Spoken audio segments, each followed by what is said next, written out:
Microsoft confirms it's investing billions in the creator of ChatGPT. Microsoft confirms multi-billion-dollar investment in ChatGPT maker OpenAI. Agreement represents bet on transformative nature of artificial intelligence on company's future business. ChatGPT passed a Wharton MBA exam and it's still in its infancy when professor is sounding the alarm. Google is freaking out about ChatGPT. ChatGPT is coming for Google search. Google plans to demo a version of its search engine with AI chatbot features and launch 20 new products following ChatGPT Code Red.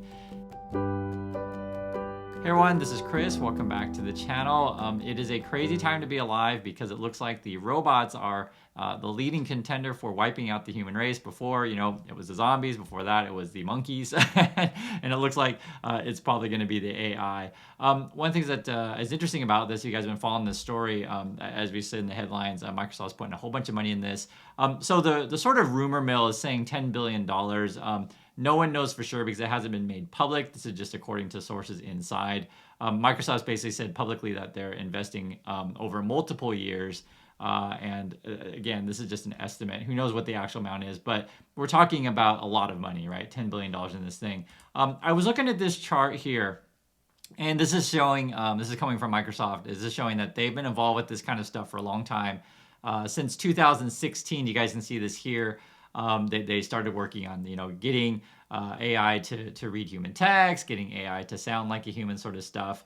And it's interesting because, I know that we've been using these things like, say, for example, it's not Microsoft, but it's, say, Google, where, like, say, it autofills your emails. And that's sort of the first sort of stuff that I use it regularly. I'm sure you guys know exactly what I'm talking about. Or even you could argue spell checker, right? It's just a part of AI, which is essentially, where the AI is kind of augmenting your lack of spelling, for example. For me, would be spell checker.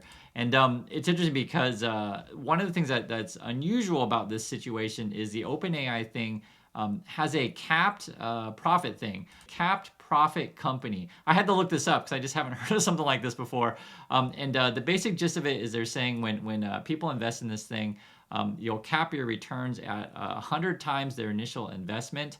And then the idea is that any amount of money going over that, they'll go to nonprofit, I guess, to general research. So I don't know how long this kind of thing will hold up because when I was just thinking about this out loud, how, first thing is that ChatGPT is essentially open to the public. I've already made a few videos about it. I've been playing with it a bit myself.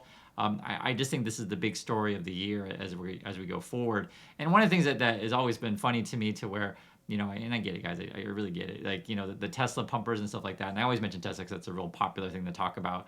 The margins on, say, a car company aren't spectacular compared to a software company, right? Because once you develop this kind of technology, I mean, just the margins are unreal. And that's sort of why, things like a Google or Microsoft have always made massive amounts of money. And like I said, it was fascinating that we was talking about this sort of capped profit company.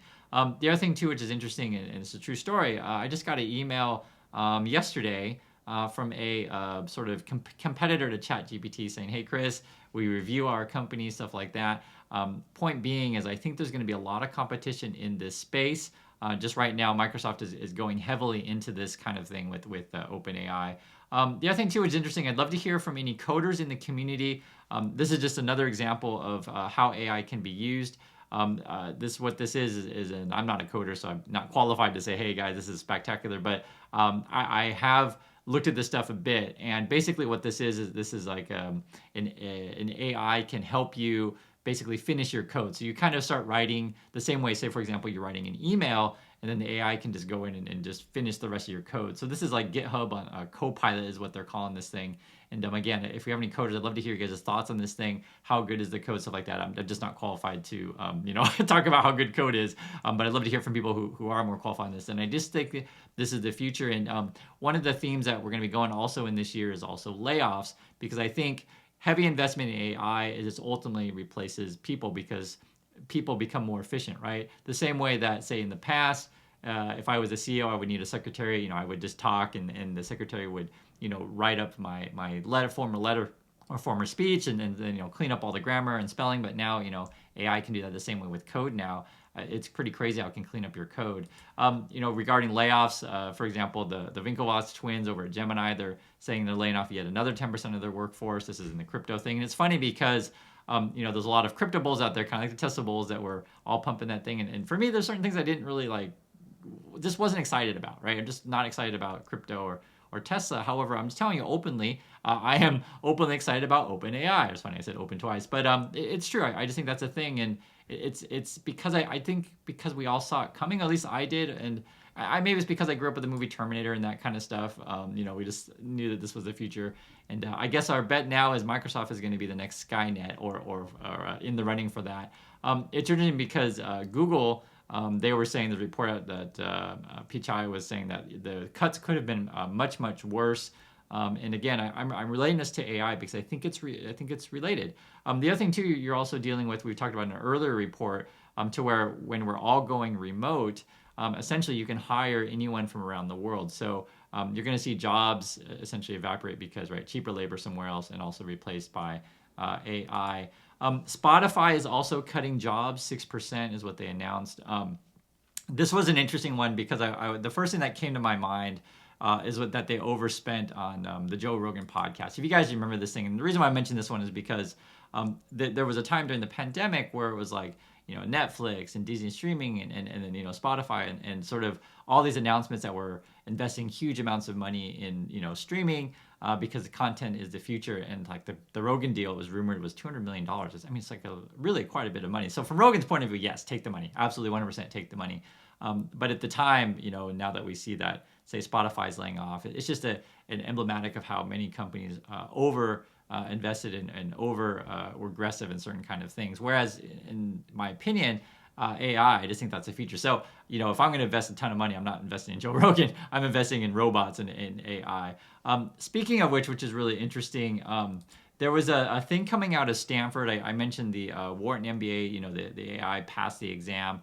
This was one, and this was all anonymous, is what they say. So they anonymously asked, Stanford students, are you using ChatGPT for your finals and for your, schooling, etc. So again, all anonymous. So all these data could be BS. So that's why I'm just sharing with you. But however, it is interesting to take a look at it. So they're claiming that they got 4,500 Stanford students to answer, and the question was, did you use ChatGPT in your final assignments or exams? 17% said yes, 83% said no.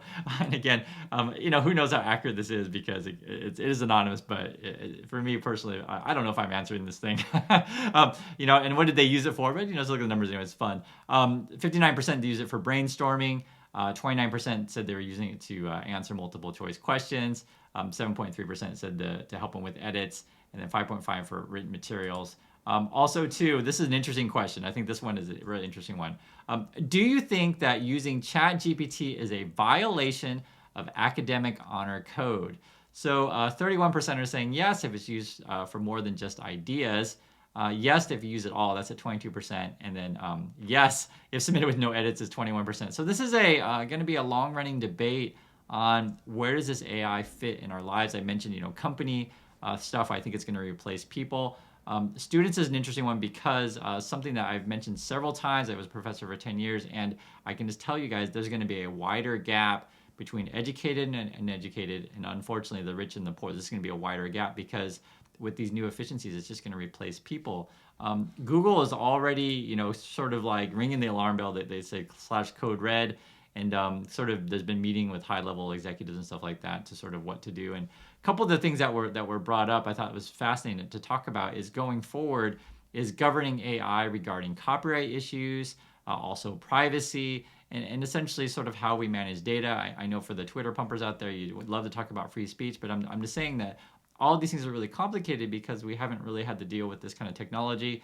Yes, I guess you could go back to say Asimov, right, who wrote about like the rules of robots and those sort of thing. But my personal opinion, and maybe people have expressed a similar opinion in the comments, what I'd always appreciate is this is the future, so we can't necessarily just kick it out entirely of our lives. We have to learn how to use these tools, which I totally agree with. But I always say the same thing is that we need to make sure that, again, like I was saying, there's going to be a greater divide between uneducated and educated, is that if you're preparing for this future world where AI is going to be in it, you do need to have the fundamental skills because there will certainly be people out there, and who just use this AI thing, have them write their essays, have them do their work at work sort of thing, not even check it, not even understand it, turn in said work, and then the boss is like, why did you make this decision? And the person can't answer anything. And so this is sort of why if you use this stuff and you don't know what you're doing, it's going to hurt you really bad.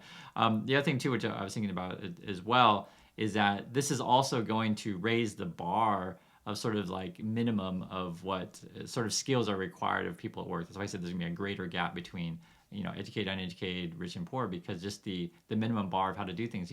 For example, it was funny. You'll see it on resumes every now and then when people write on their resume, because I look at students' resumes where they'll say like, I can use Microsoft Word and I can use Access, this kind of stuff. But in fact, like that's just like basic, right? It's not even that interesting. It's basic. Where maybe in the past that would have been useful, but if you can say you can use PowerPoint, it's not a thing. And right now we're talking about AI being this new thing, and probably 20 years in the future, this just be like basic knowledge, the same way that Google is basic. So I think this is going to be the future, and I'm all in on learning about this AI stuff, and I'll try to put some more content about this. Love to hear you guys' opinion on this stuff. What do you think about Microsoft investing in this thing? And I think the other interesting question is, what is Meta doing? I mean, they're going all in on the goggles. They haven't, to my knowledge, haven't announced like big investments in AI. And what is Apple doing regarding this stuff? So we know Google and Microsoft are interested in these things, and we'll see how other companies talk about this as well. So thank you guys for your time. Love to hear your thoughts, and I'll catch you in the next video.